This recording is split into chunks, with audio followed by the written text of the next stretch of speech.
हमारी कहानी शुरू होती है एक छोटे से गांव से जिसका नाम है श्यामनगर। ये गांव बहुत पुराना है और यहाँ के लोग काला जादू और अलौकिक शक्तियों में विश्वास करते हैं। गांव के लोग कहते हैं कि गांव के आखिरी छोर पर एक पुराना मंदिर है जहां एक समय में एक खतरनाक काली जादूगरनी रहती थी। उसका नाम था मालती। सालों से कोई उस मंदिर की तरफ नहीं जाता। सब मानते हैं कि जो भी उस मंदिर की ओर जाता है वो कभी लौटकर नहीं आता। गांव के बुजुर्ग कहते हैं कि मालती की आत्मा अब भी उस मंदिर में भटकती है और उसका काला जादू आज भी जिंदा है। लेकिन गांव के एक युवक रोहित ने इन कहानियों पर यकीन नहीं किया। उसने सोचा ये सब बस पुरानी कहानियां हैं। एक दिन हिम्मत करके वो अपने दोस्तों के साथ मंदिर की ओर चल दिया। रोहित और उसके दोस्त मंदिर के पास पहुंचे। मंदिर बिल्कुल वीरान था, लेकिन वहां का माहौल अजीब और डरावना था। चारों तरफ टूटी मूर्तियां और सूखे पत्ते बिखरे हुए थे, मानो वहां कोई अदृश्य शक्ति छिपी हो। उनके साथियों में से एक राहुल मंदिर के अंदर जाने की कोशिश करते ही अचानक हवा भारी हो गई। उसके पैर फिसल गए और वो मंदिर के दरवाजे पर गिर पड़ा। तभी मंदिर के अंदर से एक अजीब सी आवाज सुनाई दी। क्यों आए हो? क्या तुम्हें पता नहीं कि मैं अभी भी यहां हूं? सबके होश उड़ गए। रोहित ने चिल्लाकर कहा, चुप हो जाओ, मैं इन भूत प्रेत की कहानियों पर विश्वास नहीं करता। रोहित की बात खत्म होते ही मंदिर के अंदर से जोरदार आवाज आई। मंदिर के अंदर से काला धुआं निकलने लगा और उसके साथ ठंडी हवा का झोंका भी। कुछ ही पलों में राहुल की आंखों में काले निशान दिखाई देने लगे। उसका शरीर कांपने लगा और वो जमीन पर गिर पड़ा। सभी डर से कांप उठे। रोहित को समझ आ गया कि ये कोई सामान्य घटना नहीं है। उन्होंने भागने की कोशिश की, लेकिन मंदिर के दरवाजे अपने आप बंद हो गए।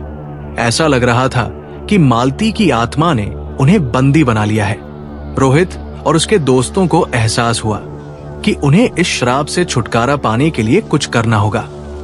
गांव के बुजुर्गों से उन्हें पता चला कि मालती ने काले जादू के सहारे अपनी शक्तियों को बढ़ाया था, लेकिन मरने से पहले वो एक ताबीज के जरिए ही हार सकती थी।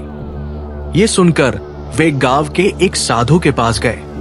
साधु ने कहा, तुम लोगों ने बहुत बड़ी गलती की है, लेकिन मुक्ति का एक रास्ता है। काले जादू की ताकत को कमजोर करने के लिए तुम्हें उस ताबीज को मंदिर के केंद्र में रखना होगा। लेकिन ध्यान रखना, मालती की आत्मा तुम्हें आसानी से नहीं छोड़ेगी।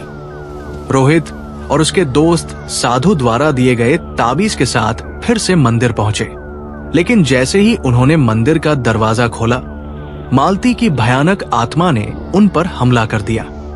मंदिर चारों ओर काले धुएं से ढक गया और उनके कानों में हजारों चीखों की आवाज गूंजने लगी। रोहित समझ गया कि ये आखिरी मौका है।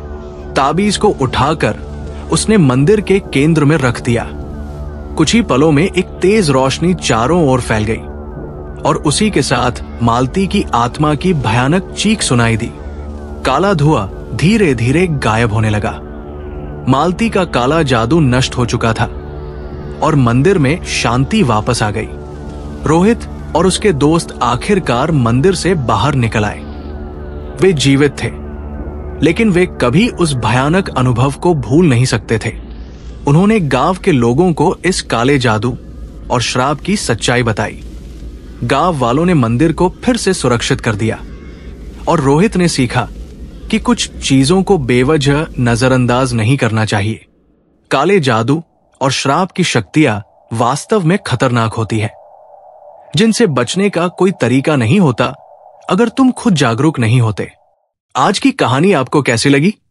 क्या आपने कभी ऐसा कुछ अनुभव किया है या इस कहानी का कोई हिस्सा आपके मन में सवाल पैदा करता है? नीचे कमेंट में हमें जरूर बताइए। और आज का सवाल, आपके अनुसार क्या असल जिंदगी में सच में काले जादू जैसी कोई चीज होती है?